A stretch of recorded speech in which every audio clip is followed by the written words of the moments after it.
आजची जी रेसिपी आहे ती झणझणीतच चांगली लागते. त्यासाठी मी घेतले होते 2 कांदे, 1 टोमॅटो, थोडं सुकं खोबरं, 1 चमचा जिरं, लाल मिरची, सुकी मिरची आणि थोडे खडे मसाले.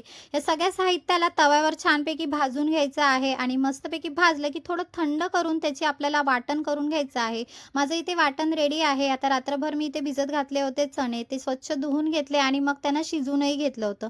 नंतर घेतले होते मसाले. 2 चमचे मी घेतला होता काश्मीरी मिरची पावडर, 1 चमचा मालवणी मसाला, 1 चमचा धनेपूड, जिरेपूड आणि थोडी हळद.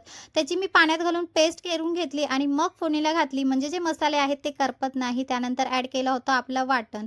थोडंसं हे आपल्याला परतून घ्यायचं आहे. मग त्याच्यामध्ये चणे ॲड केले आणि चणे शिजवताना जे पाणी आलं होतं ते पण याच्यामध्ये घातलं. मग घालायचं आहे आपल्या इथे 2 चमचे मिसळचा मसाला. मी इथे चण्याची मिसळ बनवत आहे. आमच्या घरात मटकीची कोण खात नाही म्हणून. नंतर घातलं होतं मी चवीपुरतं मीठ, कोथिंबीर घातली आणि छान अशी उकळी काढायची आहे. मस्त घरभर इथे सुगंध पसरला होता. म्हणजे आम्ही पण किचनमध्ये आलाच होता त्या सुगंधाबरोबर.